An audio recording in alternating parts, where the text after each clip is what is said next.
Vamos a dar inicio a la sesión general del día de hoy, la cual está a cargo de la Subdirección de Enseñanza e Investigación.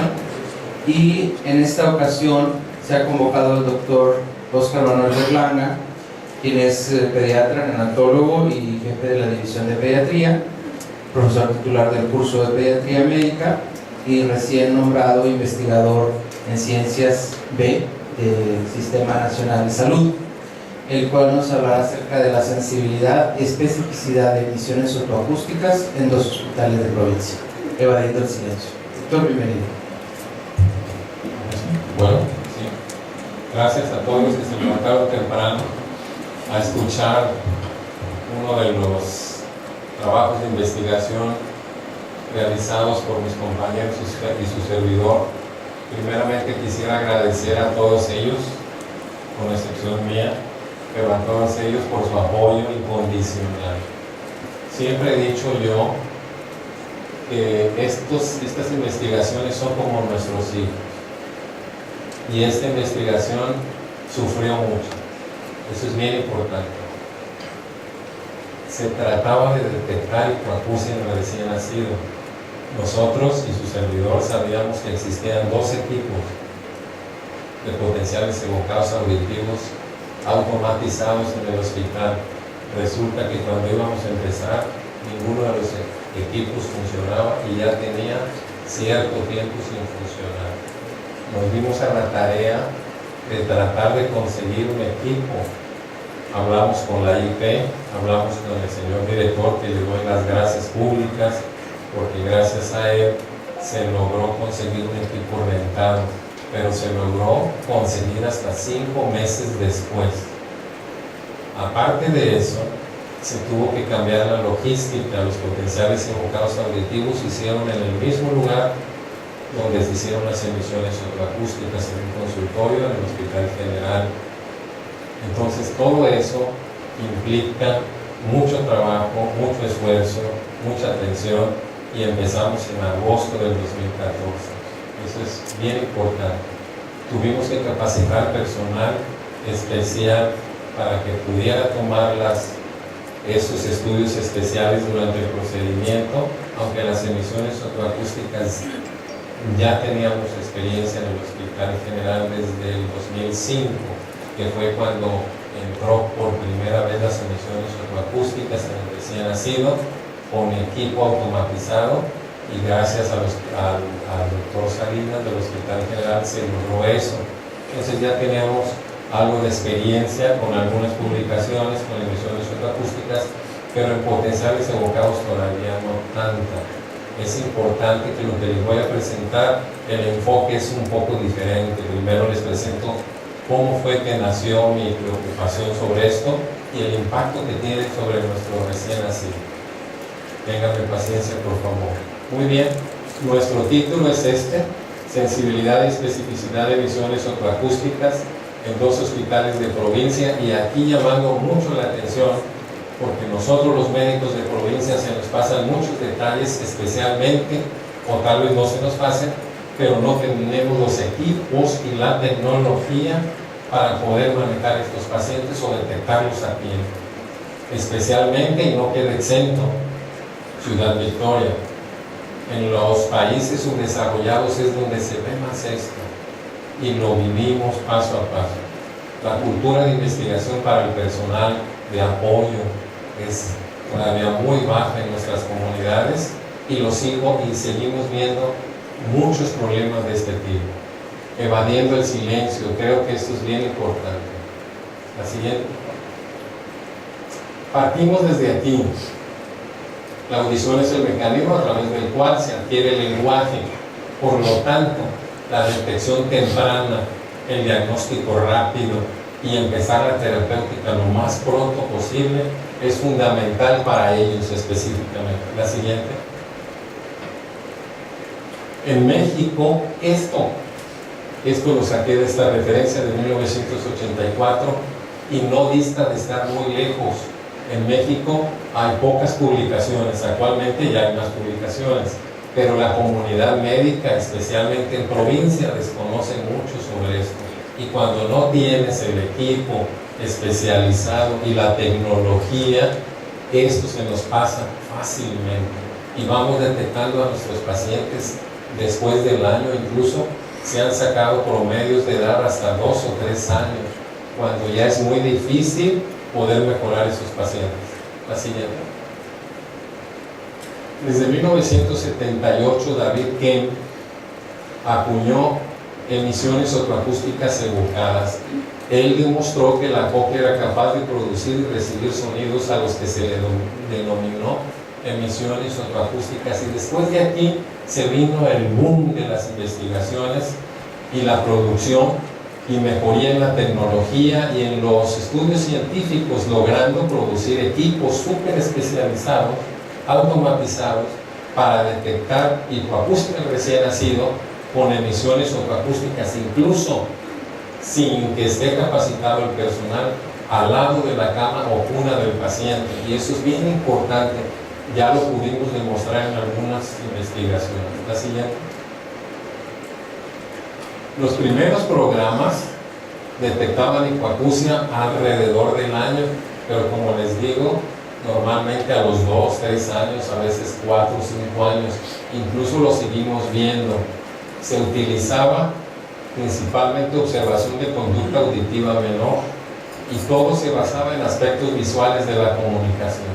Muy importante la detección temprana, rehabilitación precoz, de acuerdo a la Academia Americana de Pediatría, que es la que se ha propuesto poner las guías para el manejo de esto desde 1982. La siguiente. La Organización Mundial de la Salud estima que existen 123 millones de personas sordas en el mundo. Se suman cada año 2.400 casos de sordera congénita, y en Tamaulipas estamos alrededor del 13º lugar. Incluso 2.7 personas con discapacidad auditiva por cada 1.000 habitantes, y esto se incrementa cada vez más. Con todos este tipo de equipos y tecnologías se detecta más, y a veces nos da miedo detectarlos porque el seguimiento, porque el equipamiento, porque la rehabilitación o incluso el implante coclear son muy caros y no hay institución que los pueda apoyar. Y un comentario más: en la zona noreste no existe un centro audiológico de implante coclear, que es importantísimo actualmente en nuestros tiempos, en nuestro país. La siguiente. ¿Por qué la detección de problemas auditivos en ellos? Principalmente porque es más frecuente que muchas otras patologías que ya se hacen tamices o que ya se hacen estudios de tamiz. Por ejemplo, hipotiroidismo, ferenceitonuria, galactosemia, etc. Esta es la frecuencia mundial, incluso se ha ido de 1 a 3 por cada 1.000 nacidos vivos. La siguiente. Por lo tanto, es posible detectar muy objetivamente los problemas de este tipo de pacientes en el periodo postnatal. Lo que se recomienda actualmente es que se diagnostique antes de los 3 meses y que ya estemos tratándolo desde los 6 meses de edad. Y esto me llamó muchísimo la atención. Se nos están escapando muchos niños, y más en los hospitales con demandas impresionantes de nacimientos de niños, y ahí no estamos detectando, sin tomar en cuenta los recién nacidos que entran a las unidades neonatales, unidades de cuidados intensivos neonatales, que tienen mayores factores de riesgo y mayor posibilidad de que estos bebés tengan hipoacusia. Por lo tanto, el rango costo-efectividad es muy aceptable si hacemos esto, y los screening siempre son en 2 etapas actualmente: emisiones otoacústicas y potenciales evocados auditivos del tallo cerebral. La siguiente. ¿Qué complicaciones tiene? No podría pasarla por un lado esto. Primero, tiene una alta prevalencia. Segundo, es una discapacidad que no es visible. Tercero, afecta el lenguaje y la comunicación, y sobre todo, no desarrolla el pensamiento y el conocimiento humano si no lo detecta a tiempo. Ya documentado, ya hay literatura, ya la Academia Americana de Pediatría ya pone sus guías desde 1982 y las ha ido ajustando. La siguiente. Esto salió en el 2007, lo último salió en el 2012, salió en Australia, donde el Comité de Sordera Infantil desde 1982 ya da algunas guías avalados también por la Academia Americana de Pediatría. Esto fue en Estados Unidos, donde específicamente se pone mucha atención al monitoreo auditivo, incluyendo cosas como lactantes de alto riesgo y los recién nacidos que nacen en unidades de cuidados intensivos neonatales. Solamente con entrar, este es un factor de riesgo. Alguien me preguntaba por qué es un factor de riesgo. Muchos niños en la tocopediatría nacen con asfixia, los intubamos, les metemos medicamentos, los reanimamos, etcétera, etcétera, y pasa directamente a la unidad de neonatos. Desde el momento en que entra ya tiene factores de riesgo específicos para hipoacusia. Y eso no hay que perderlo.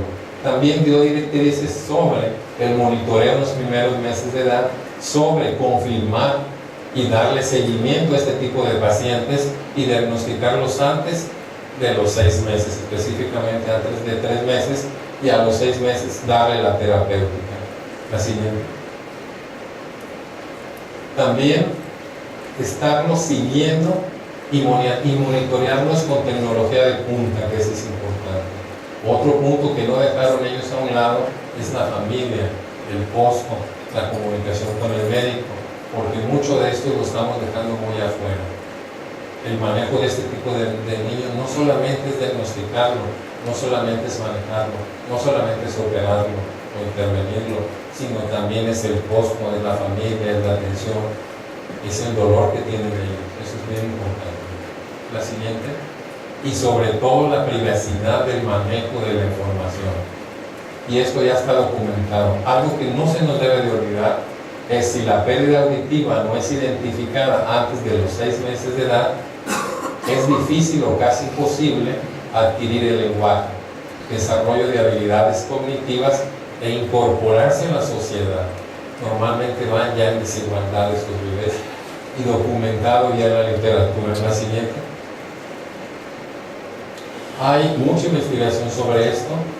Ya están los valores umbrales auditivos de los bebés, ya está identificado los diagnósticos de cada uno de ellos, y eso es bien importante. La siguiente, que nos ayuda para poderlos identificar a estos pacientes. Aún teniendo toda la tecnología, hay que darle seguimiento, y aún así hay muchos falsos positivos.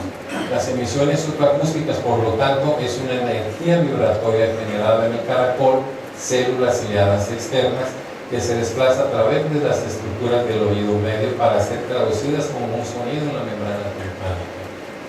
Es el trayecto invertido de la conducción sonora normal. Y aquí está esquematizado. Y los potenciales auditivos del tallo cerebral consisten en el registro mediante electrodos de potenciales generados por un estímulo auditivo a nivel del tronco cerebral, y sale un registro electrofisiológico en ondas donde podemos identificar en qué zona anatómica se encuentra posiblemente la lesión. Eso es bien importante y ya documentado. La siguiente son las 2 estrategias diagnósticas para este tipo de pacientes. Así es como se describen los potenciales evocados auditivos. Son 7 ondas y cada una se le da un número romano del 1 hasta el 7 y se identifica la zona específica. Importante, los neuroelectrofisiólogos ahí son muy avesados en esto, tienen grandes experiencias para hacer el diagnóstico. En ellos, la siguiente, ven amplitud, latencia y morfología de esa onda, y con eso podemos diagnosticar. Esto me sirvió mucho, por lo menos, para aprender poquito y saber de qué estábamos tratando. La siguiente. Importantes comentarles que con potenciales evocados auditivos podemos tener sensibilidades y especificidades para diagnosticar a estos pacientes con hipoacusia hasta cerca del 100% de cada una de ellas. Así es como se registra, con una intensidad en decibeles aquí, y este es el registro. Se dice que las ondas 1, 3 y 5, si la podemos identificar, con eso podemos confirmar que el bebé lo ve. Aquí hay algunos ejemplos, cómo se presentan y cómo identificamos, ya sea hipoacusia de conducción, hipoacusia sensorial o hipoacusia neural. La siguiente. Estos eran los registros, o fueron los registros de nuestro estudio, de cada uno de los pacientes que estudiamos, y así es como se identificaban. Si se fijan, la onda 1, la onda 3 y el equipo que tenemos nosotros. La siguiente. Importante aclararles que el equipo se inventó, me dieron tiempo 3 meses. Cada uno de los estudios o el estudio por paciente se tardaba a veces hasta 1 hora, 1 hora y media. La persona que nos apoyó en la capacitación o en realizarlos fue Rosy Silguero, que le doy mi agradecimiento por su apoyo, y que fue capacitado por audiología, también les doy mi agradecimiento porque ellos nos apoyaron mucho para poderlo lograr. Aquí, esta es la fase final. En algunos pudiera requerirse el implante coclear. La siguiente. No debemos de olvidar que esto es bien importante. Muchos de nuestros pacientes no los vemos, no los detectamos, los vemos en los consultorios, incluso privados. Al principio se ve todo bien, vemos al paciente excelente, o incluso se ha podido documentar que el neurodesarrollo a veces no se altera tanto y no lo podemos identificar. Pero sí me ha tocado ver pacientes que sí tienen datos y que ya están desfasados en edad. Eso es bien importante. Estimulación temprana es básica, va prácticamente de la mano para detectar este tipo de pacientes, cuidando mucho el neurodesarrollo y sobre todo la estimulación auditivo-verbal, que es clave. La siguiente. ¿Qué hicimos con nuestro trabajo de investigación? Fue lo siguiente. Primero partimos de esto. Hipoacusia es una de las causas más frecuentes de discapacidad, ya lo habíamos platicado. Es muy importante los problemas y complicaciones que ya también, y también que lo tenemos que detectar en tiempo récord, 3 meses diagnosticarlo, 6 meses tratarlo. La siguiente. También el retraso de la identificación de las pérdidas de la audición no solo afecta a esto, el habla, el lenguaje, habilidad social, progreso académico, condiciones psicológicas, sino también la familia, repercute en ellos. No se les olvide, repercute en ellos, y no solamente en el entorno familiar por el impacto de que el bebé tiene hipoacusia, sino también en lo económico, porque no se sostiene, son carísimos todos esos procedimientos. La siguiente, y los equipos también. Actualmente se dispone de tecnología fiable, como las emisiones ecoacústicas, como los potenciales evocados auditivos automatizados, y ahorita les voy a decir por qué.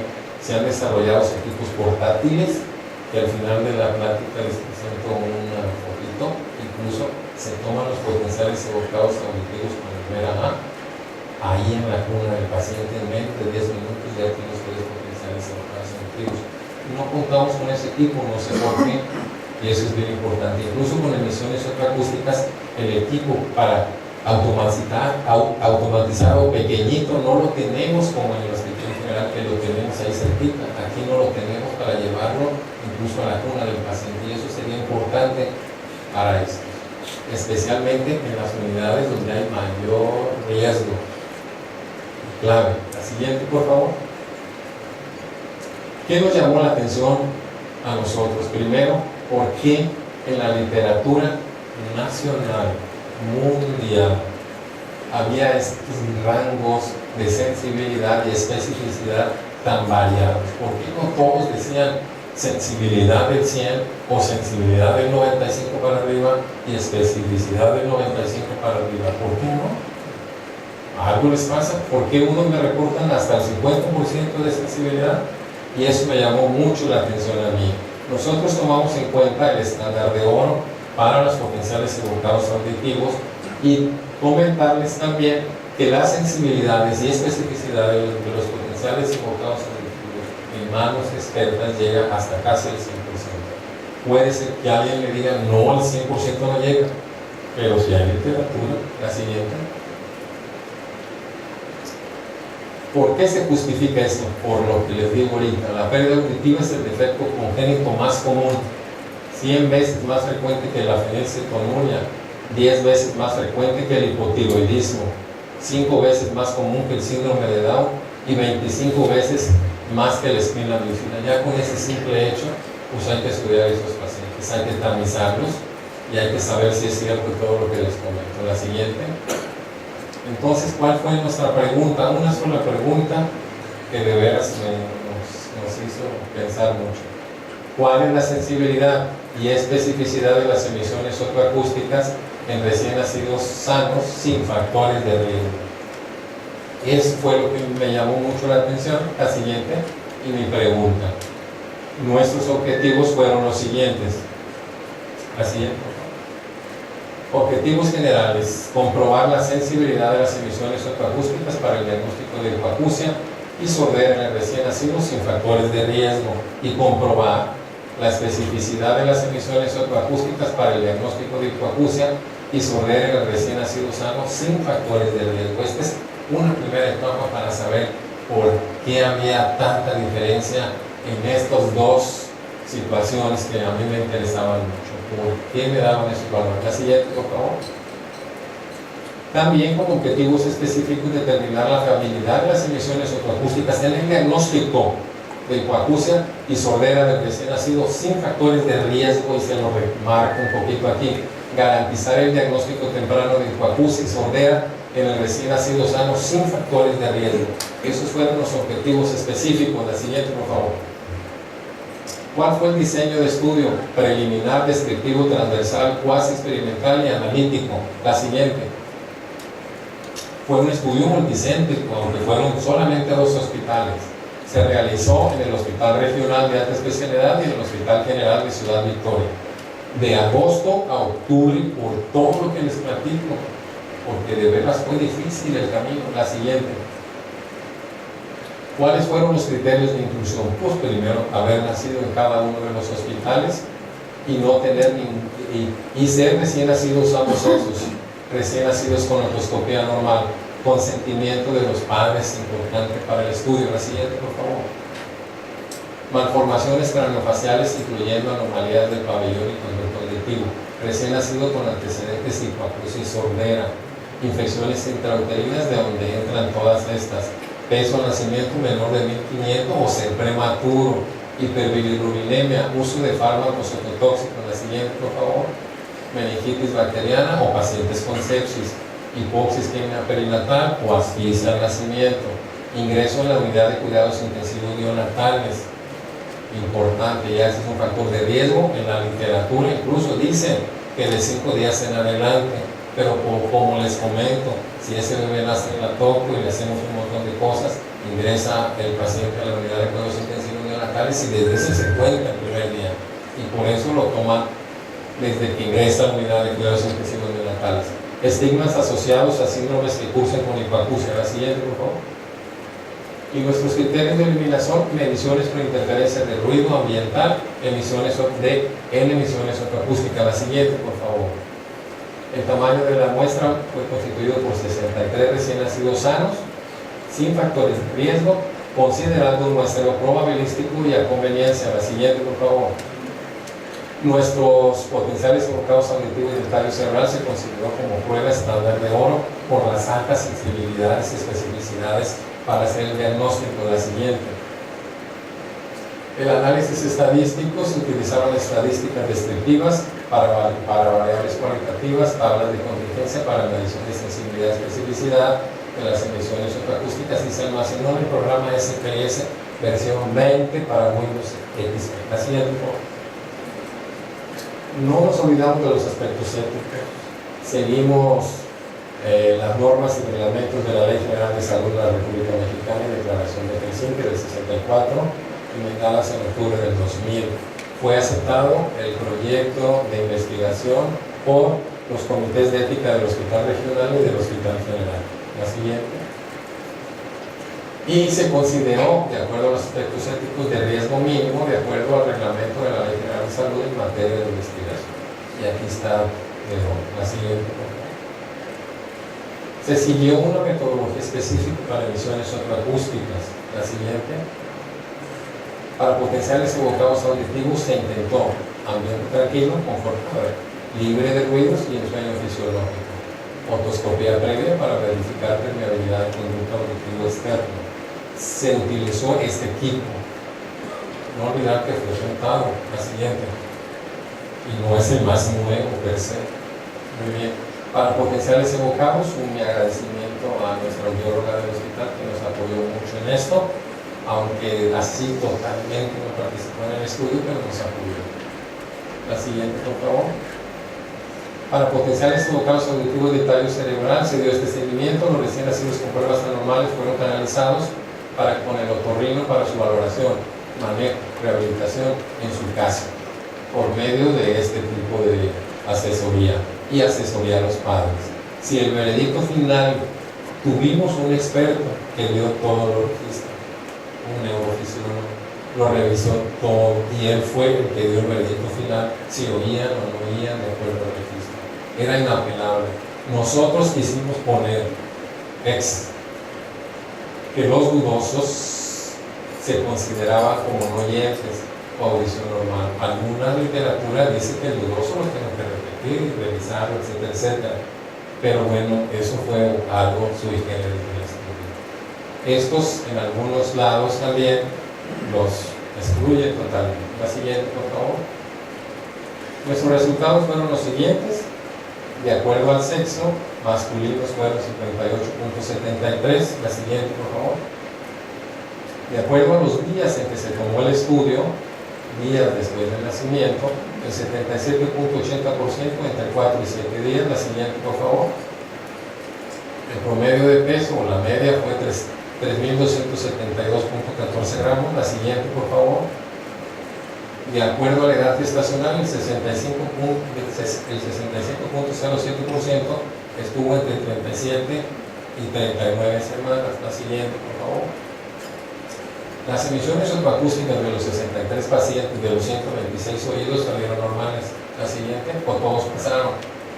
Los potenciales evocados auditivos del tallo cerebral de ambos oídos, o de un izquierdo o derecho, de los 63 pacientes. Del izquierdo, 6 fueron dudosos, del derecho, 6 dudosos, y ambos fueron 5. La siguiente, por favor. Ya tomando en cuenta paciente por paciente, quien el 73% fueron sanos. La siguiente, y 17 se consideraron como sordos. La siguiente. Esos dudosos, no muchos les dimos seguimiento o no se hicieron ahí mismo por el tiempo que nos dieron para utilizar el equipo. Se utilizó la tasa de contingencia, donde pusimos nuestro gol estándar con pruebas de emisiones acústicas y nos dio el siguiente resultado. La siguiente. Sensibilidad 5.6%, especificidad 97.9%, y esto fue la pregunta que nos hicimos nosotros. No nos quisimos ir a ningún otro lado. La siguiente. De acuerdo a nuestros objetivos, nuestras conclusiones fueron las siguientes. La siguiente, por favor. La sensibilidad de las emisiones autoacústicas fue de 5.6%. La especificidad fue de 97.9%. La prueba puede ser recomendada para el tamiz auditivo universal. La siguiente. El estudio se debe de repetir de acuerdo al tamaño de la muestra de la población estudiada. Mi tamaño de la muestra era 400 pacientes. Y pues no hubiera terminado nunca, ¿verdad? Y con 3 meses menos. Muy bien. Y 5, recomendamos que los estudios de potenciales evocados auditivos del tallo cerebral se realicen por un equipo multidisciplinario, neurofisiólogo, audiólogo y técnicos especialistas, así como áreas adecuadas, libres de ruido y con la tecnología más avanzada. Aquí la tendencia futura, que aquí no ha llegado, porque ya llegó en todas partes menos aquí, resulta que ya los potenciales evocados auditivos del tallo cerebral se toman y menos de 10 minutos.